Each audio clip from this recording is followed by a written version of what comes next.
Väga raske on ju sõpru juhtida. Võib tekkida olukord, kus nagu need piirid lähevad nii häguseks, et inimesed nagu tunnevad, et on nii hea sõber juba, et ma võin nagu üle piiri, mingi piiri minna. Ja ma arvan, seal on hästi oluline oskus õigesse kohta seda piiri tõmmata.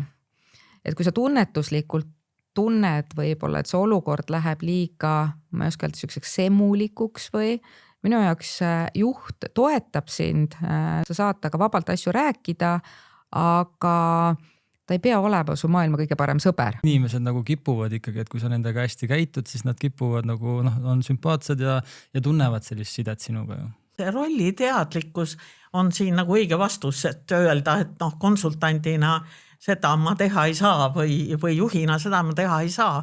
Seal on selged eetilised piirid, et mida sa tohid ja mida sa ei tohi.